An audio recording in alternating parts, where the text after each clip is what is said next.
8খন গাঁৱৰ মানুহে ওলাই আহি আজি 10 কিলোমিটাৰ খোজকাঢ়ি আজি এই জোৰ সমদল আমি কৰিছো। এই প্ৰমুখ আঞ্চলিক TMPK, MMK আৰু TMMMK তিনিটা জনজাতীয় সংগঠনে একগোট হৈ আমি 6 জনজাতিকৰণৰ তীব্ৰ বিৰোধিতা কৰিছো আৰু আগলৈ আমি বিৰোধিতা কৰি গৈ থাকিম। 25 নৱেম্বৰ তাৰিখে যদি কেন্দ্ৰীয় চৰকাৰত এই সিদ্ধান্ত যদি উত্থাপন কৰে তাৰ পিছত আমি এই প্ৰতিবাদ আৰু তীব্ৰ কৰি গৈ থাকিম আৰু ভৱিষ্যতেও কৰি থাকিম, যাতে মানৱ মন্ত্ৰী হিমন্ত বিশ্ব শৰ্মাই আমাৰ এই তীব্ৰ বিৰোধিতাক যে অমান্য নকৰে। ইয়াকে আমি TMPK দিখৌমুখ আঞ্চলিক সমিতিয়ে 8খন গাঁৱক লৈ আমি বৰগাঁৱৰ পৰা গোটেই দিখৌমুখ আঞ্চলিকৰ 8খন মিচিং গাঁৱত আজি TMPKৰ নেতৃত্বত এই প্ৰতিবাদী সমদল বাহিৰ কৰিছো।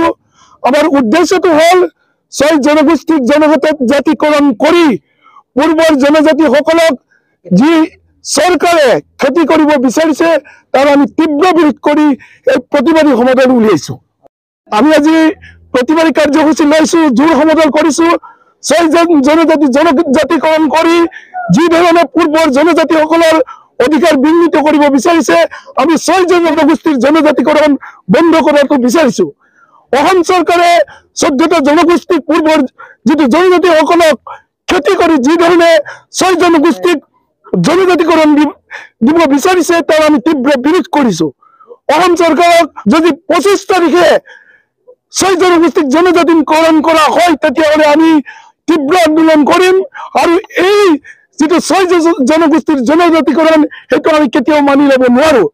কাৰণ পূৰ্বৰ জনজাতিসকলক খেতি কৰি চৰকাৰে যি জনজাতিকৰণ দিব বিচাৰিছে আমি তাৰ তীব্ৰ বিৰোধ কৰিছো আৰু বিৰোধ কৰি যাম।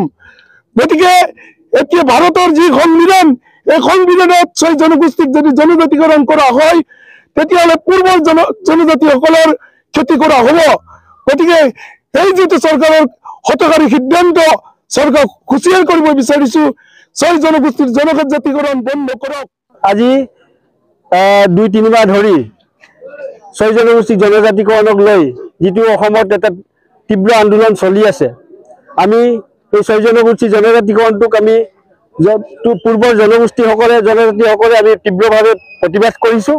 যিহেতু 2 কোটি এটা 6 জনগোষ্ঠীৰ লোকে আমাৰ 40 লাখ জনগোষ্ঠীৰ যদি অন্তৰ্ভুক্ত হয় তেতিয়া আমাৰ যথেষ্ট ক্ষতি হ'ব। গতিকে আমি মাননীয় মুখ্যমন্ত্ৰী লগতে কেন্দ্ৰীয় চৰকাৰক আমিও ইয়াৰ পৰা আহ্বান জনাব বিচাৰিছোঁ সেই কাৰ্য যাতে কেতিয়াও নকৰে।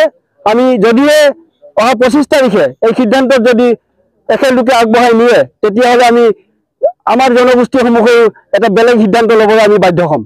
গতিকে আমি এই কাৰ্যসূচীৰ পৰা অসম চৰকাৰক এইটো আহ্বান জনাব বিচাৰিছোঁ যে অহা 25 তাৰিখে অসম চৰকাৰে যিটো কেবিনেটত এটা সিদ্ধান্ত ল'বলৈ গৈ আছে 6 জনগোষ্ঠীক লৈ, গতিকে আমি এই সিদ্ধান্তক আমি কেতিয়াও মানি ল'ব নোৱাৰিম। যদিহে অসম চৰকাৰে এই সিদ্ধান্ত আগুৱাই লৈ যায় আমি তীব্ৰভাৱে আকৌ প্ৰতিবাদ কৰিম, ইয়াতকৈ জংগী আন্দোলন প্ৰতিবাদ কৰিম।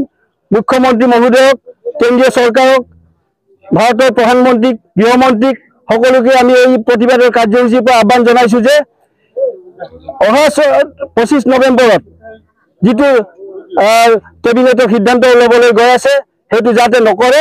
আমাৰ এক্সিষ্টিং যিটো ট্ৰাইবেল যিসকল আমাৰ 14টা জনগোষ্ঠীয়ে আজি 10% উপভোগ কৰি আছে তাত যেন কোনো ক্ষতি নকৰাকৈ আমাক আগুৱাই লৈ যায়, নহ'লে আমি ইয়াতকৈ তীব্ৰভাৱে আমি আন্দোলন কৰিবলৈ বাধ্য।